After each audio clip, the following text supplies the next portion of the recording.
శ్రీ కోయ ఎల్లమ్మ తల్లి జ్యోతిష్యాలయం ఫోన్ ద్వారానే జ్యోతిష్యం చెప్పబడును. విద్య, ఉద్యోగం, వ్యాపారం, ప్రేమించిన వారు దూరం అవ్వటం, భార్యాభర్తల మధ్య గొడవలు, అత్తాకోడళ్ల మధ్య మనస్పర్ధలు, కుటుంబ సమస్యలు, ఆర్థిక సమస్యలు, పెళ్లి కుదరకపోవడం, సంతానం ఆలస్యం కావడం, స్త్రీ పురుష వశీకరణం, చెడు ప్రయోగ నివారణ మొదలగు ఎటువంటి సమస్యలకైనా పరిష్కారం చూపగలరు.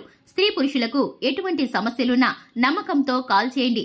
9014339338. అందరికీ నమస్కారం అండి. ఈరోజు మనం ఈ వీడియోలో ఏప్రిల్ 16 బుధవారం తులారాశి వారికి పొద్దున్నే చావు దెబ్బ అనేది తగలబోతుంది.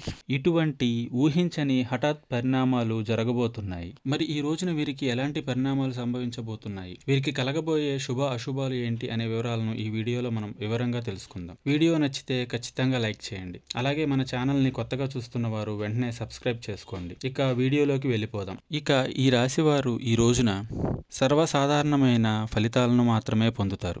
ముఖ్యంగా గ్రహాల యొక్క సంచారం ప్రకారం గురుబలం బాగా తగ్గిపోయిన కారణం చేత మీరు అన్ని విధాలుగా జాగ్రత్తలు పాటించుకోవాల్సిన అవసరం చాలా ఉంది. ఇక ఈ సమయంలో అయిన వారు ఎవరో కానీ వారు ఎవరో తెలుసుకోవడంలో మీరు విఫలమవుతారు. ఇదొక్కటి కాదు, మీరు తెలుసుకోవాల్సిన అంశాలు ఇంకా ఉన్నాయి. ప్రతి అంశం పట్ల ఎంత జాగ్రత్తగా ముందుకు వెళ్తే మీరు అంత సేఫ్గా ఉండగలుగుతారు. మీ యొక్క శత్రువులను మీరు కనిపెట్టలేకపోతారు.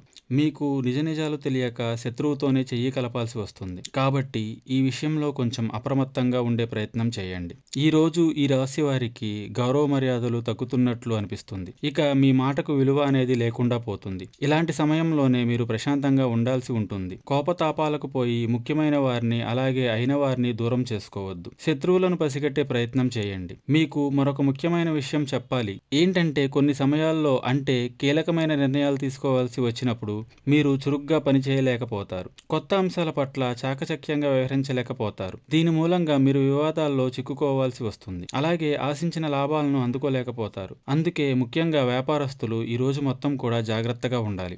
తొందరపాటుతనాన్ని దరిదాపులోకి కూడా రానివ్వకండి. ఏ నిర్ణయం తీసుకోవాల్సి వచ్చినా 1కి 10 సార్లు మీరు ఆలోచించిన తర్వాతే ముందడుగు వేయండి. ఇక కోపావేశాలు అస్సలు పనికిరావు. ఖర్చులు ఎక్కువగానే ఉంటాయి. అయితే ఇవన్నీ కూడా ఉపయోగపడే ఖర్చులే అవుతాయి.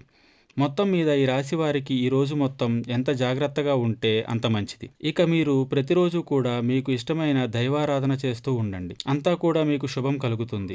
ముఖ్యంగా ఈ రాశి వారికి తెల్లవారుజామునే మాట పట్టింపులు మీ దాకా రాబోతున్నాయి. దీనివల్ల జరిగే గొడవలను మీరు అడ్డుకోలేకపోతారు, ఆపలేకపోతారు. ఉద్యోగ విషయంలో, వ్యాపార విషయంలో ఒక దుఃఖభరిత వార్తను మీరు ప్రొద్దున్నే వినబోతున్నారు. మీరు చేసే పనిలో శ్రద్ధ పెట్టడం తప్పితే నిరాశకు అస్సలు లోను కాకూడదు. భారం అంతా భగవంతునిపై వేయండి. నిత్యం శివారాధన చేయండి, మేలు కలుగుతుంది. సో ఫ్రెండ్స్, చూశారు కదా, ఈ వీడియో నచ్చితే లైక్ చేయండి, సబ్స్క్రైబ్ చేసుకోండి.